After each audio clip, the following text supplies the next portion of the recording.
Всем привет, ребяточки! Привет! Вы, как обычно, на канале «Своим ходом». С вами Лизончик Виталик. И мы продолжаем вам показывать Китай. И сегодня выпуск про богатый город Гуанчжоу. Погнали! Упсончик! Ну, вставайте же. Начинается второй день в Гуанчжоу. Погода, правда, такая, смоук. Ты стоишь, Сандран? Давай.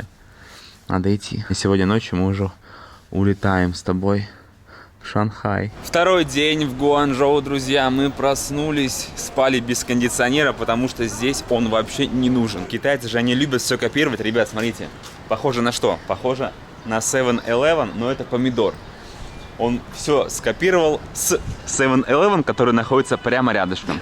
И то же самое я вам рассказывал вчера про велосипеды, что чувак один создал компанию с велосипедами, с прокатом. Сразу куча других китайцев не создавала, и все обанкротилось у всех.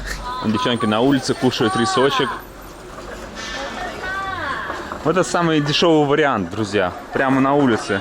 Покупаете себе? Ну, Лиза такой не ест, да? А ты ешь как будто? Я с удовольствием съем.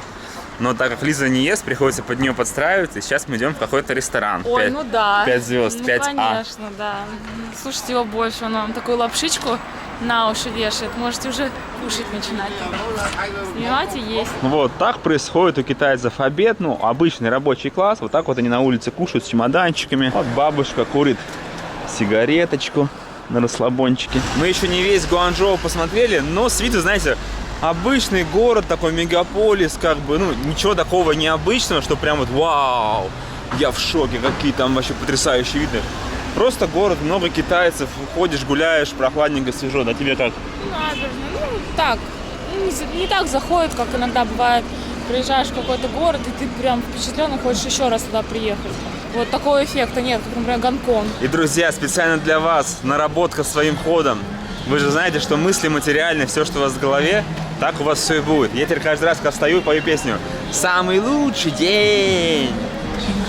Ну и все сразу хорошо становится. Мы снова идем на Пекинскую улицу, на которой были вчера ночью. И смотрите, есть вот такие вот автобусы. То есть берете себе билетик, и вас весь день, как и вам в Сингапуре показывали, в Куала-Лумпуре, возят по самым главным достопримечательностям города. И даже, смотрите, есть языки и есть русский, что немаловажно. То есть 30 юаней на 24 часа, в принципе, вообще ни о чем. 300 рублей, да?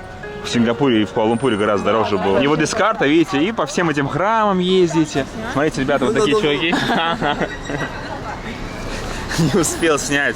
В общем, вчера, когда мы были на этом рынке, шарик, здесь, знаете, ответвление от шариков такое, и все эти чуваки одни ходят, выцепляют туристов, часы там, всякие штуки, брендовые вещи. Ну, видимо, если я скажу, что, типа, давай покажу, он меня какой-нибудь закоулок заведет и покажет эти часы. Ну, нам это не интересно абсолютно. Костюмы, Дольче Габбана. Я вообще думал, мы сейчас днем придем на эту Пекинскую улицу, здесь не будет людей, друзья. Здесь народу столько же, сколько вечером, ночью. Вне зависимости от времени суток, здесь всегда будет толпа. Друзья, вот такого я еще не видел. Смотрите, получается глиняная такая сковородочка.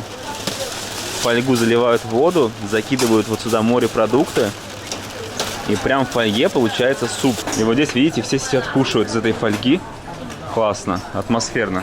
Жалко, что места нет, я бы попробовал. Получается, вон там находится Тайгер Праун, где мы с вами вчера вечером ели. И вот здесь находится вот такой вот ресторанчик. Здесь как раз такая бюджетная обстановочка. Такой наверх пойдем. Вот еще раз, вот так вот называется этот ресторанчик. Уже не первый раз, когда мы садимся, здесь такой типа welcome drink и дают воду. Но вода, она теплая. Бывает даже горячая вода.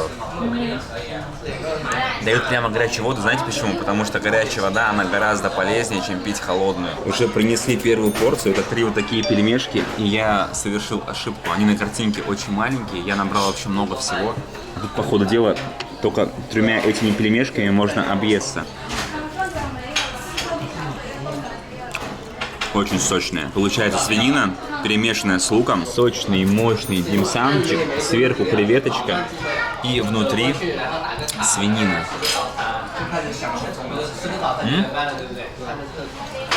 Вот это вкусно. Ну и вот такие вот мясные шарики. Давайте тоже их попробуем. Но это уже больше похоже на котлетку такую кругленькую. Тоже вкусно, прям уже объелся. А вот такое блюдо мы еще ни разу не ели. То есть это маленькие ракушечки. В них есть мясо. Лиза уже вон пробует, достает маленькими палочками. Опа. Вкусненько. И знаете, в чем эти ракушки? Как вы думаете? Это не молоко, это омлет. То есть можно поесть омлета, достаете ракушечку, в ней находится мясо и пробуйте его. Ну, вкусненько. Не то чтобы супер, но необычно. Итак, друзья, мы с вами уже посмотрели улицу Пекинскую. И сейчас сели в такси по приложению Didi и едем на следующую очень популярную улицу, которая тоже есть в этом городе Гуанчжоу. Вот главный вход на эту улицу. Я не буду говорить название, оно сейчас внизу появится, потому что это так не выговоришь сразу. Друзья, это просто какой-то сон. Посмотрите, эта улица, она еще масштабнее, чем Пекинская улица. То есть вон туда огромное количество народу. Вот сюда огромное количество народу, и сама улица длинная, бесконечная. Это все шопинг-моллы, торговые центры, рынки еды, там какие-то магазинчики. Лизон, короче, вот это платье по-любому нужно брать. Вот что-то... Вот меня эта практика раздражает. Приходишь в магазин и ничего не дают мерить. То есть покупаешь, и потом уже можешь мерить. Ты сможешь только вот так смотреть. Ну вот такое платье получилось. Ты морячка, я моряк. Берешь платье, а потом меришь. Это был просто первый магазин вот на входе. Лиза уже все скупила в нем. Жалко, что нельзя ничего мерить. Иногда вот видно, вещь классная, ты ее покупаешь, но она тебе вообще не подходит. Я так на Фукуоке купила платье, и оно так там и осталось, потому что мерить нельзя. Смотрите, друзья, вот такая курточка джинсовая, повернитесь ко мне, стоит всего 100 юаней. Вообще крутая, да? То есть капюшончик есть, классно, берем. А вот я нашел свою слабость, ребята, смотрите, это димсамчики, и они абсолютно разных видов, любые вообще. Заливаем все соевым соусом аккуратненько, все, хватит. Сказали, что они с морепродуктами. Там как будто бы краб, ну какой-то он странный очень, как будто, знаешь, какой-то полуфабрикат. Ну, нормально. А здесь вот такая вот приколюха, смотрите, это какое-то желе, 3 штуки за 10 юаней. Вот он вытаскивает на палочке, можно есть. Опа-на, вкусняшка. Это мы дошли уже до конца улицы, вот она. У нас час, наверное, ушел времени, потому что мы в магазины заходили. Сразу же перпендикулярно еще одна улица с бесконечным количеством людей. Вот именно так я себе представлял Китай, когда мы сюда поехали. И вот сейчас мы находимся здесь, и я получил то, чего я хотел. Идем сейчас по этим многолюдным улицам. Все куда-то спешат, что-то везут, что-то подают. Кипиш. И это круто.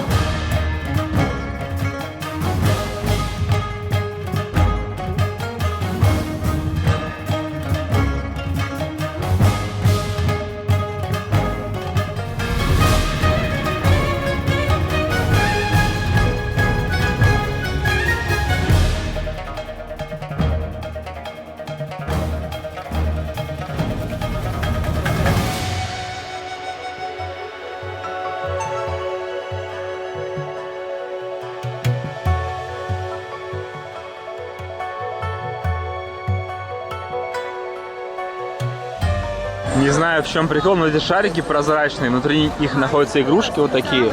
Они очень популярны. И все их продают, даже вон там вот стоят девчонки. Но раньше Китай был, друзья, совершенно другой. Посмотрите, вот такие вот улицы. То есть сворачиваешь с места, где очень-очень много людей. И вот такой был раньше Китай. Вот здесь живут люди, видите. Обычный такой квартальчик, белье сушится. Прикольно, необычно. Стоит выйти вот буквально 30 секунд, и ты попадаешь на шумную гудящую улицу. Вот, смотрите, раз шаг, 2 шаг, 3 шаг, хлопа, и все. И вот она, понеслась движуха до самого конца. Заказали себе такси, сейчас поедем в место, где огромное количество небоскребов. Вот так все люди, видите, берут много еды, прямо на улице сидят на ступеньке, в телефонах сидят, кушают. Блин, классная здесь, конечно, атмосфера, друзья. Если не были еще ни разу в Китае, обязательно приезжайте. Погуляйте, я думаю, вам понравится. Смотри, какой пупсик, Лизон, прямо перед нами, смотри. Здорово, пупсон. Лиза изначально предлагала поехать на метро, но ехать далеко, там 2 пересадки. А вчера у нас такой опыт был, мы весь день катались на метро. Просто ноги настолько сильно устали. Поэтому сейчас мы едем на такси. Кстати, многие в комментариях пишут, что там им не нравятся орущие китайцы. Как вы там вообще путешествуете, ребята, вообще? Не знаю, откуда такой стереотип. Обычный город, просто много людей. В общем, я ничего громкого здесь не услышал. Абсолютно то же самое, как у нас. Какая-нибудь многолюдная улица будет то же самое. Ну, чуть-чуть погромче уровень звука, и все. Я понимаю, когда мы в Индии были, вот вам кадр. Тесноте-то не в обиде. Огонь! Ребята, всем привет! Здесь полное адище, вообще нереальное.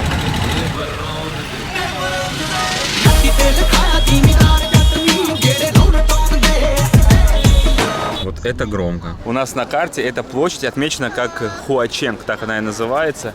И ее окружают небоскребы, особенно вот этот гигантский вообще. Я на выше только видел небоскребы, когда мы были там в Куала-Лумпуре. Таких высоких я еще ни разу не видел. Видите это? И как раз таки вот здесь, именно в этих зданиях сконцентрирована могущественная экономика китайская, друзья. И в частности этого города Гуанчжоу. Здесь тоже ярко просматривается, как китайцы любят строить подземные города. Посмотрите, вот сейчас перед вами на верхнем ярусе это все небоскребы. Видно город, вот он, все вокруг. Город, башня, опять-таки город. И под землей спускаемся вниз, и это все огромная площадь, там торговый центр, магазины и так далее. А это, друзья, телебашня Гуанчжоу, называется она Кантон Тауэр, и это вторая башня по высоте в мире. Надеюсь, информация не устарела, и мы правильно все прочитали. И высота этой башни 600 метров. В общем, там был подземный город, друзья. И смотрите, вот эта башня, да? Давайте просто, чтобы максимально передать вообще атмосферу здесь и масштабы, которые строятся под землей. Давайте спустимся пониже. То есть вот башня, наверху люди гуляют, и снизу прорыты длиннющие тоннели, парковки. Вы это видите? И это как бы не один ярус, друзья. Это раз ярус, а ниже находится еще один ярус. Понимаете, насколько китайцы умеют грамотно использовать вообще землю? То есть вот есть одна земля, а они из одной площади делают 3 площади, 2 из которых подземные становятся. В этом здании находится отель Four Seasons. Нам нужно подняться наверх. А вообще так, самый район, смотрите, похож, не знаю, на Нью-Йорк, да? Просто вот Нью-Йорк, друзья. Вот Нью-Йорк, вот небоскребы. Такая же атмосфера. Есть чем сравнить, когда ты не был в Нью-Йорке. Ну я же картинки видел. Похоже на Нью-Йорк. В лифт мы пробрались. Поднимаемся, уже смотрите, 58 этаж. Мы на 70 этаже, друзья. Отель Four Seasons. Я сейчас посмотрел наверх. Я немного офигел. Видите это? То есть мы так на 70 этаже, а там еще вверх. Этажей 30, наверное, уходит. И получается, все эти балкончики, здесь везде находятся номера отеля. Вот, друзья, 70 этаж. Отсюда открывается вот такой потрясающий вид. Обалденно, да? Смотрите, какой небоскреб. Он даже выше, чем где я сейчас нахожусь. Очень много высотных зданий. Здесь, собственно, река, телебашня. Но это всего лишь 70 этаж. Мы хотим подняться наверх, где находится скайбар. Заходим в лифт. Мы на 70-м и едем. Посмотрите на эту цифру. На цифру, смотрите. 99-й. Не можешь поехать, потому что этой карточки нет. Друзья, мы почти доехали до верха, но видите, у нас нет ключей, мы здесь не живем. И лифт без электронного ключа не едет. В общем, вот такая вот высота сверху, смотрите. Только что мы там внизу стояли. Мы не доехали буквально 4 этажа. Мы не сдаемся, ребята. Мы идем в бар. Мы нашли аварийный вход и выход. Уже 97 этаж. Осталось 2 этажа. Тут везде камеры стоят. Надеюсь, за нами никто не приедет. У нас такое ощущение, что мы делаем что-то незаконное. Здесь очень красиво, мы прошли. А, так вот бар, смотри, заходи. Все. То есть вот верхний этаж, смотрите, и мы добрались. Ну, цены здесь, конечно, друзья, не бюджетные. Все очень стоит дорого, но зато очень красивый вид. Не было бы вот этой дымки, была бы солнечная погода, было бы, конечно, классно. Но так тоже, видите, как очень высоко. Сидишь прямо здесь. Коктейли там по 138 юаней, но мы хотели кофейку выпить. А кофейка там нет, поэтому мы пошли. Это мы выглядели как бомжи, типа, ой, у вас нет кофе, ну ладно, я пойду. Такая отмазка такая, да? Ой, ну ладно. я пошла. Ну ладно, я ухожу. Так красиво, конечно. Ну, красиво, да. Вот смотри, там вдали ничего не видно вообще, все в этих облаках, в тумане, пойдем. Но зато в лифте можно ехать вниз. Потому что лифт знает, что ты каким-то образом до верха добрался, значит, вся карточка есть. И мы спустились вновь на 70. Присаживайтесь, пожалуйста. Сейчас мы вам возьмем кофеечку. Это, в общем, бар на 70 этаже. Здесь тоже ничем не хуже. И даже высоту особо не различаешь. Так же высоко, так же красиво. И здесь есть кофе. Здесь и кофеек, еще дали шоколадочку. И у меня молочко отдельно, потому что я взял американо. Он прям выглядит на 78 юаней. Ты посмотри, какая пенка, сердечко. Кстати говоря, ребята, вот здесь мы сейчас забрались, это совершенно бесплатно. А вот эта башня, Кантон Тауэр, вот она, видите, прямо на нее можно забраться за деньги. Причем там разные варианты есть, можно просто забраться, можно на верхнюю смотровую площадку, а там еще есть аттракцион, типа какое-то свободное падение, тебя пристегивают, ты такой на рельсах. А еще знаешь, что есть? Я причем нигде об этом не слышала и не читала, не знаю почему, ты сейчас сам офигеешь. Вокруг вот этого круга, который сейчас видно наклонен, это колесо обозрения. Да ладно. То есть люди так катаются по нему, что ли? Офигеть. Прям поверху, да? Да. Чтобы вы понимали, вот такая конструкция получается вокруг башни сверху. Здесь получается такие вот кабинки, то есть они вон там, вон наверху, и вы по кругу так катаетесь. Но и это еще не все, друзья. Вот на этом шпиле, который вверх уходит, там поставлен аттракцион свободного падения. Вообще сумасшедшее. Но самое интересное, что нам об этом никто не написал. Мы писали посты специально в Инстаграме, мы же не знаем, что здесь есть. Типа, куда сходить, что посмотреть. Всего насоветовали стандартного, и ни одна душа не посоветовала сходить в эту башню. И мы только сейчас сидим такие, зашли в интернет, да, взяли себе кофейку, а уже поздно. А нам завтра уже все, мы уже уезжаем из Гуанчжоу. Нет, просто наоборот, некоторые писали, что типа Кантон Тауэр не ходите. Типа там просто подъем, короче, ну фигня, типа сходите лучше на нее посмотреть, с видом на нее. Именно поэтому мы пошли сюда. Я аж немного подрастроилась. Ну что, кофеек мы допили, давайте я вам покажу, что происходит за окном. Все небоскребы подсвечиваются, видите, как красивенько. На самом деле сейчас не так ярко, потому что сейчас облака, такой туман, и все было бы гораздо ярче. Тут еще темно стало, но все равно очень красиво. Вот это я понимаю, ребят, туалет Four Seasons на 70-м этаже, представляете, да? Вот это да. Туалет, такие раковинки, полотенчики стоят и вид на город ночной. Кайф. Улет. Тоже подготовилась к вечеру, да? Надела свою джинсовую курточку. Всего 1000 рублей стоит, прикиньте, да? 1000 рублей. Мы только что были буквально на уровне самой верхушки вот этого небоскреба, вот здесь. Сейчас мы внизу, это такая гигантская бандура, улетающая в небо. Ну вот и все, друзья. Это последние кадры из Гуанчжоу, потому что нам нужно ехать домой.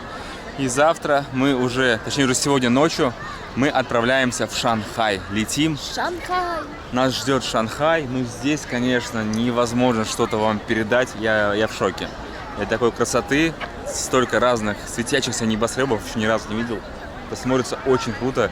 И несмотря на популярность места, так тихо, спокойненько здесь, да. Много людей ходит, но нет никакого галдежа. Прям вот место для релакса и наслаждения ночным городом. Это что-то с чем-то. Просто вообще...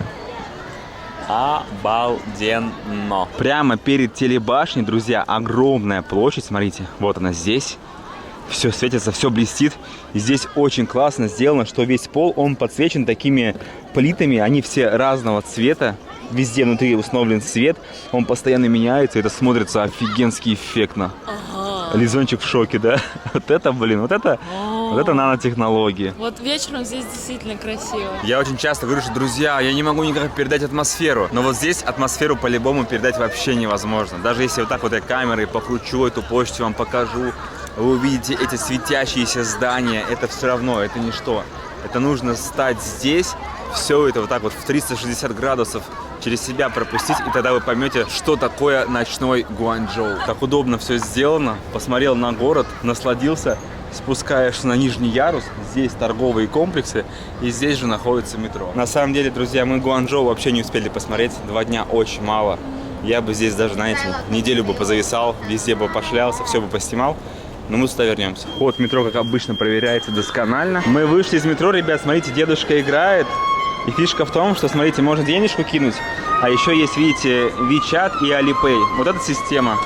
Вот бы у нас так, люди, которые в метро зарабатывают деньги, да, поставили систему, другие люди, которые хотят пожертвовать, сосканировали QR-код, и денежка ушла. Просто город будущего. А у наших бабушек даже банковской карты порой нет. Друзья, вы готовы? Сейчас будет стенка на стенку. Смотрите, светофор сейчас уже загорится, вот мы стоим, и там просто огромное количество людей. Ты всех расталкиваешь, давай.